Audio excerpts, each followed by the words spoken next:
সভা করেন। মমতা ব্যানার্জির মতো উনি সরকারি সভা আর পার্টির সভাকে গুলিয়ে পাক করে দেন না।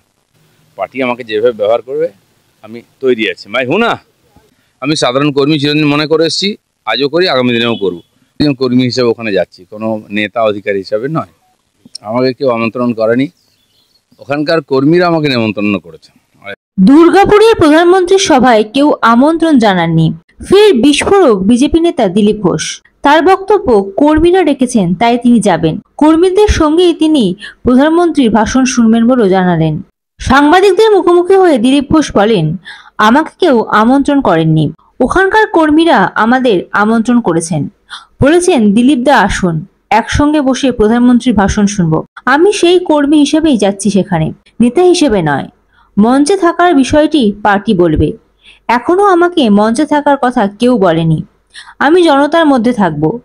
তিনি আরো বলেন, বেশ কয়েক বছর ধরে দিলীপ ঘোষ কর্মী হিসেবে থাকে, সমস্ত সভা সমিতিতে যায়। রাজ্য বিজেপির তরফ থেকে এখনো পর্যন্ত তার কাছে কোনো আমন্ত্রণ যায়নি বলেও জানালেন তিনি। আমাকে কেউ আমন্ত্রণ করেনি, ওখানকার কর্মীরা আমাকে নিমন্ত্রণ করেছে যে দিলীপ দা আসুন, একসঙ্গে আমরা প্রধানমন্ত্রীর ভাষণ শুনবো। আর আমি সেই হিসাবে একজন কর্মী হিসেবে ওখানে যাচ্ছি, কোনো নেতা অধিকারী হিসাবে নয়। না, মঞ্চে থাকার তো পার্টি বলবে, পিএমও থেকে ঠিক করবে। এখন আমাকে মঞ্চে থাকার কথা কেউ বলেনি, আমি জনতার মধ্যে থাকবো। দিলীপ ঘোষ বেশ কয়েক বছর ধরে কর্মী হিসাবে থাকে, কর্মীদের সঙ্গে থাকে। যত সভা সমিতি দেখেন আমি সব জায়গায় উপস্থিত থাকি কর্মী হিসাবে। না, এখনও পর্যন্ত আমার কাছে কোনো ইনফরমেশন আছে না। একাধিক সব জায়গায় যাই না তো। ইলেকশনের সময় উনি সমস্ত পার্লামেন্টেতে সভা করছেন, আমি কি গেছি? আমি ইলেকশন লড়ছিলাম।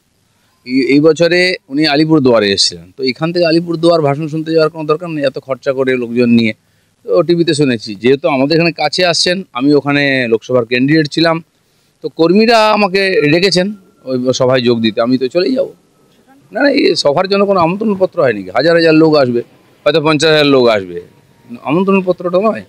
লোক টিভিতে জেনে আপনারা মিডিয়াতে জানাবেন প্রোগ্রাম, তো লোক চলে আসবে। পার্টির কর্মীরা তো এমনিতেই আসবে।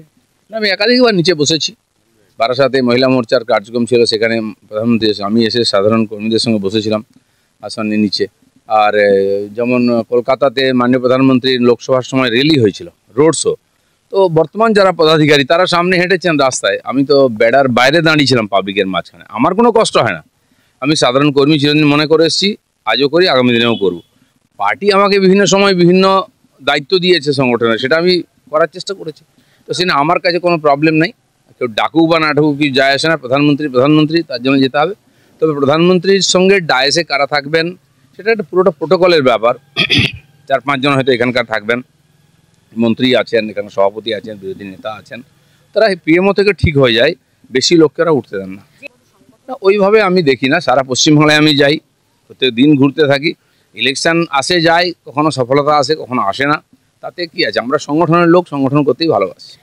দেখুন, প্রধানমন্ত্রী শুধু নয়, উনি সময় দেন, অনেক সময় উনি সরকারি কাজে আসছেন। তো আমাদের যারা সর্বভারতীয় এখানকার থাকেন অবজারভার বা এখানকার নেতৃত্ব, তারা ভাবেন যে আমাদের এই সুযোগ একটু লাভ নেওয়া উচিত। 1 ঘন্টা 2 ঘন্টা বেশি সময় আমরা চেয়ে নিই প্রধানমন্ত্রীর কাছ থেকে, একটা সভা করে নিই।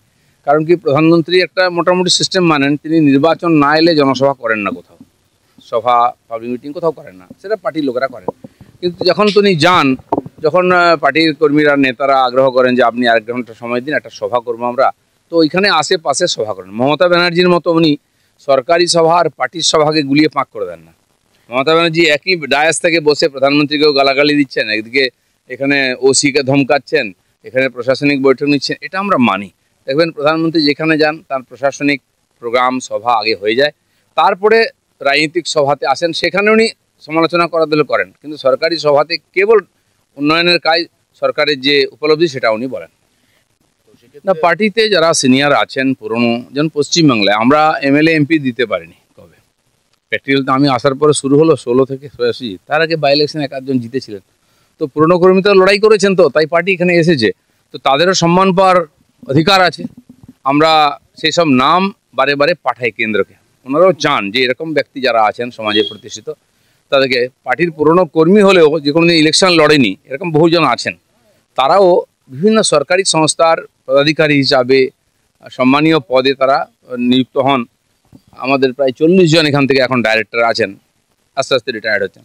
আমরা সেই সময় 100-150 জনের নাম পাঠিয়েছিলাম, তো এরকম পরপর পাঠাতে হয়, তারা বিভিন্ন সরকারি জায়গায়, প্রশাসনিক জায়গায় তারা সম্মানের সঙ্গে বসেন।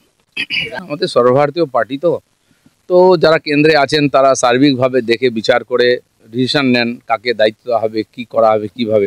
এক্সপেরিমেন্টও চলে বিভিন্নভাবে, তো সেটা চলছে, দেখা যাক, ভালো মন্দ তো সময়ে বিচার হবে। আমি জানি না, দিলীপ ঘোষ তৈরি আছে, রাস্তায় আছে, কর্মীদের মাঝখানে আছে, যে কাজ দিয়েছেন আমি সেটা নিষ্ঠার সঙ্গে করার চেষ্টা করেছি, এখনও সেরকম সুস্থ সবল আছি। পার্টি আমাকে যেভাবে ব্যবহার করবে আমি তৈরি আছি। ভাই হুনা না, প্রত্যেকবার দেখুন গত 10 বছর ধরে পার্টি যে এখানে প্রগতি হয়েছে, বেড়েছে, অমিত শাহর নেতৃত্বেই হয়েছে। তিনি সভাপতি ছিলেন, আমাকেও সভাপতি উনি করেছিলেন। তো সেই সময় উনি আমাদের সঙ্গে থেকেছেন, কর্মীরা একসঙ্গে কাঁধে কাঁধ মিলিয়েছে, জনতা আমাদের আশীর্বাদ দিয়েছে। সেইটা থাকবে যতক্ষণ না বাংলায় পরিবর্তন হচ্ছে, আমরা সেই লড়াই করবো। আর অমিত শাহ তো একজন লড়াকু সেনাপতি, সামনেই থাকেন, আমরা ওয়েলকাম করবো। উনি এখানে এলে সাহস বাড়বে আমাদের কর্মী। Bureau report, ND Bangla news.